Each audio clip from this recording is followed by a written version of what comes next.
commence par un rêve très simple, de pouvoir travailler avec grand-père.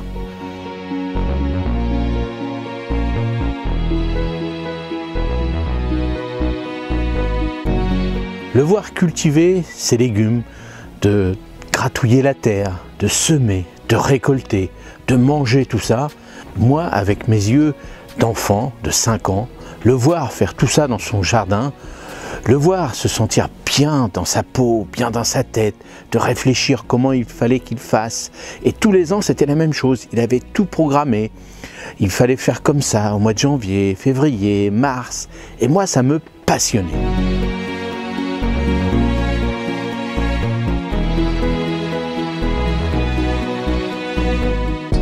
Et un jour, il me donne une petite pelle. Et là, ça y est, le début de toute cette aventure commence avec grand-père.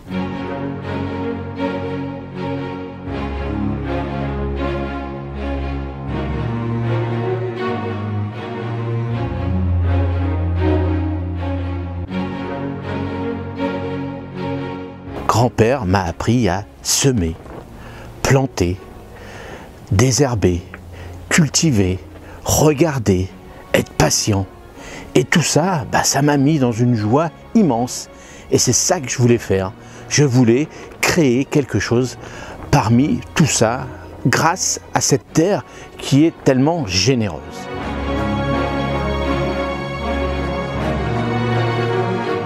Ensuite, mon père s'est mis aussi à créer son propre potager. On a eu la chance d'avoir une maison avec un petit bout de terrain. Et là, mon père, lui, a fait son propre potager. Ensuite, moi j'ai pris la relève. Il m'a appris aussi pas mal de choses. Et le plus important, c'est qu'on se sentait tous bien. Imaginez-vous, je sème quelque chose, une toute petite graine, et d'un seul coup elle pousse. D'un seul coup, il va falloir l'entretenir, la bichonner, la regarder s'il n'y a pas des insectes qui viennent dessus et autres. Et d'un seul coup, la récolte arrive. Et là, c'est magnifique. Regardez quand vous cultivez vos propres tomates, du début jusqu'à la fin, vous semez, vous attendez que ça pousse, vous dites « Ah, peut-être que je vais y arriver ». Mais oui, vous continuez, vous la bichonnez. Et à la fin, une récolte, même s'il y a une seule tomate, c'est une merveille. Et c'est ça le côté du potager, ça nous rend vraiment de bonne humeur, ça nous change les idées. Vous voyez, tout ça, ça nous permet de s'évader. Regardez, quand vous rentrez du boulot, vous allez faire un tour dans votre jardin. Et c'est là que la magie opère.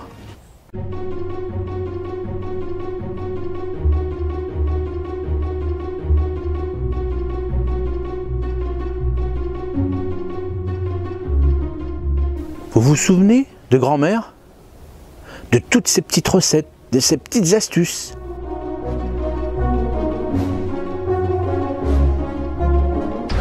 Pour ma part, mon grand-père et ma grand-mère avaient chacun leur part dans ce potager et surtout dans l'ensemble du jardin. Grand-père s'occupait des légumes, grand-mère s'occupait du reste du jardin, elle s'occupait surtout des plantes aromatiques. Et c'était elle qui donnait ces petites recettes, c'était elle qui mélangeait tout ça. Elle savait que grand-père allait faire tel ou tel légume. Déjà dans son imagination, elle allait préparer, concocter des petites recettes, des petits trucs, des petits machins. Il s'est dit, tiens, cette année, on a réussi à avoir ça. On va pouvoir manger ci, manger ça. Grand-mère était fabuleuse.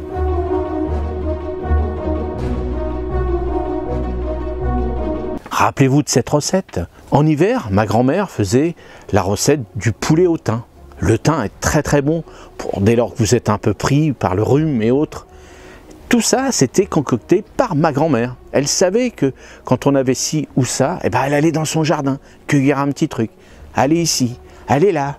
Et elle vous faisait une petite potion magique. Et tout de suite, même si ça ne faisait rien, on la voyait tellement heureuse que ça nous satisfaisait.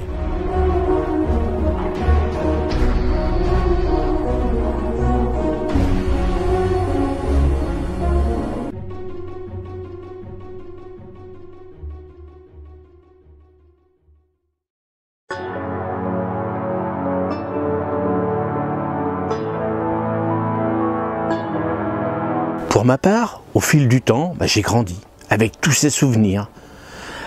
Le grand-père, la grand-mère, paternelle ou maternelle, avec mon père qui m'a donné pas mal de conseils, et aussi les voisins.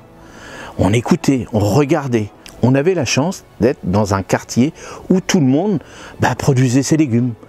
Dans ces années-là, on avait tous envie de préparer un petit potager, même sur un rebord de fenêtre, tout simplement. On échangeait tous ensemble, et c'était ça la magie du potager.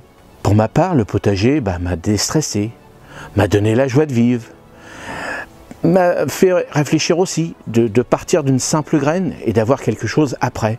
Et tout ça, ça m'a construit au fur et à mesure de ma vie, de se dire, il faut être patient, il ne faut pas tout vouloir d'un seul coup. Et c'est ça l'avantage de créer un potager.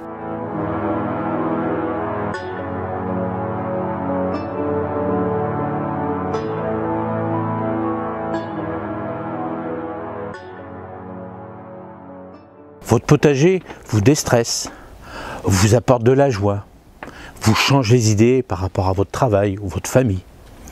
N'hésitez pas à envelopper tout ça, c'est-à-dire mettre vos enfants, votre femme, votre homme, vous voyez, essayez de leur donner envie de pouvoir cultiver. Mais la culture n'est pas simplement, la culture d'un potager n'est pas simplement récolter, c'est tout ce qu'il y a autour. La récompense, c'est ça aussi qui est important. Et même s'il n'y a pas une bonne récolte à la fin, on aura essayé. Pour moi, c'est le plus important. Et on évolue d'année en année. On se dit, tiens, l'année dernière j'ai fait ci, cette année je vais faire ça. Et c'est ça qui vous rend encore plus enthousiaste à réaliser votre propre potager. Alors, l'avantage aussi de créer son potager, c'est qu'on va manger des bons légumes sains. Vous savez ce que vous mettez dans vos sols, dans vos pots. Et là, vous regardez cette belle salade, cette belle tomate, ces carottes qui pointent leur nez. Et là, vous vous dites, je vais faire pas mal de recettes avec tout ça. Et même une petite fraise en plate-bande, elle n'a même pas le temps d'arriver à la cuisine. Et c'est ça la joie, la bonne humeur de faire son potager. Le potager vous détend, vous déstresse. Allez-y, faites votre potager. Même si vous avez un tout petit coin, même dans un simple pot, vous allez voir que cultiver quelque chose dans un pot, on se sent super bien. Et c'est ça les bonnes résolutions que vous allez avoir pour 2024. Tous les ans, on se dit on va faire ci, on va faire ça. Démarrez un potager, commencez. Alors, prenez pas très grand, ça sert à rien. Commencez tout doucement. Même un simple pot, si vous êtes dans un immeuble, dans un appartement, un simple pot sur un rebord de fenêtre, ou même si vous n'avez pas la possibilité de le mettre sur la fenêtre, à l'intérieur de votre maison, il y a plein de possibilités. Et vous allez voir la joie de vivre, de voir ces plantes évoluer, vous déstresser et vous rendre heureux et heureuse. Allez, à la prochaine vidéo.